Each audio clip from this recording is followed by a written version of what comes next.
নমস্কাৰ বন্ধু বান্ধৱীসকল স্বাগতম জনাইছোঁ পুনৰ মোৰ চেনেলটোলৈ আপোনালোকৰ ওচৰলৈ নতুন এটা আপডেট লৈ আহিছোঁ আপোনালোকৰ যিটো IOCLৰ আণ্ডাৰত আপোনালোকৰ এপ্ৰেণ্টিছশ্বিপ এপ্লাই হৈছিলে সেই এপ্ৰেণ্টিছশ্বিপৰ আপোনালোকৰ ৰিজাল্ট ওলাই গৈছে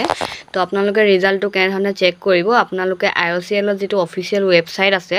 বা আপোনালোকক মই ডেছক্ৰিপশ্যনত লিংক দি দিম ডাইৰেক্ট লিংক আপোনালোকে তাৰ পৰা আপোনালোকে কোন ডিষ্ট্ৰিক্টৰ বাবে এপ্লাই কৰিছিলে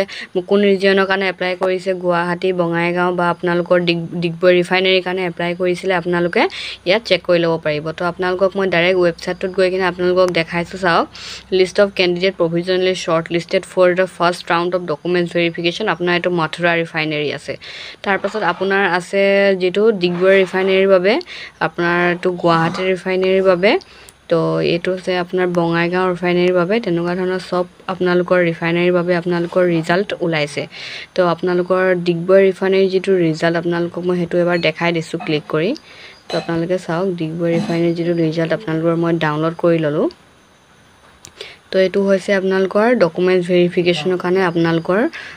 যিটো কোড হ'ব ডকুমেণ্টছ ভেৰিফিকেশ্যন লিখা আছে learning and development department training centre near museum AOD Digboi refinery district Tinsukia 786171 আৰু আপোনালোকৰ ইয়াৰ বাবে যিকেইটা আপোনালোকৰ এপ্লিকেশ্যন নম্বৰ দিয়া আছে তেওঁলোকৰ বাবে আপোনালোকৰ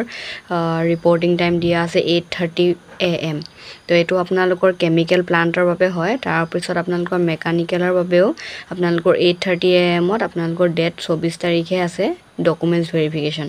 তাৰপাছত আপোনালোকৰ তেনেকৈ মেকানিকেল কেমিকেল আছে তো আপোনালোকৰ সেক্ৰেটাৰিয়েল এছিষ্টেণ্টৰ বাবে আপোনালোকৰ 25 তাৰিখে হ'ব ডকুমেণ্টছ ভেৰিফিকেশ্যন 8:30 AM ৰাতিপুৱা তো আপোনালোকৰ ট্ৰেড এপ্ৰেণ্টিছশ্বিপ একাউণ্টেণ্টৰ বাবে আছে এজনে পাইছে তাৰপিছত ডাটা এণ্ট্ৰি অপাৰেটৰ ফ্ৰেছ এপ্ৰেণ্টিছশ্বিপৰ বাবে আছে দুজনে পাইছে 25 তাৰিখে আছে আপোনালোকৰ ডকুমেণ্টছ ভেৰিফিকেশ্যন 8:30 AM তাৰপাছত আপোনালোকৰ স্কিল চাৰ্টিফিকেট হোল্ডাৰৰ বাবে আছে আপোনাৰ 25 তাৰিখে 8:30 AM ত আপোনালোকৰ যিটো ডকুমেণ্টছ ভেৰিফিকেশ্যনৰ কাৰণে মাতিছে তো এইটোৱে আপোনালোকৰ ডকুমেণ্টছ ভেৰিফিকেশ্যনৰ কাৰণে আপোনালোকৰ এখন নটিচ দিয়া আছে কি আপোনালোকৰ ডকুমেণ্টছ লাগিব 12 এডমিট লাগিব 12 পাছ চাৰ্টিফিকেট লাগিব মাৰ্কশ্বিট লাগিব তাৰপাছত আপোনালোকৰ যদি ITI আছে ITI আপোনালোকৰ যিটো NCVT বা SCVT আপোনালোকৰ চাৰ্টিফিকেট সেইবিলাক লাগিব আপোনালোকৰ SC ST আপোনালোকৰ বা OBC যি হয় আপোনালোকে তাৰ কাষ্ট চাৰ্টিফিকেট লাগিব তো বাৰ্থ চাৰ্টিফিকেট আপোনালোকৰ নেটছ পৰ্টেলত আপোনালোকে যিটো এপ্লাই কৰোঁতে ডিটেইলছ ওলাইছিলে সেই ডিটেইলছটো লাগিব তো আপোনালোকে চাই ল'ব ইয়াত কি ডকুমেণ্টছ লাগিব আৰু সেই ডকুমেণ্টছখিনি লৈ আপুনি ডকুমেণ্টছ ভেৰিফিকেশ্যনৰ বাবে যাব পাৰে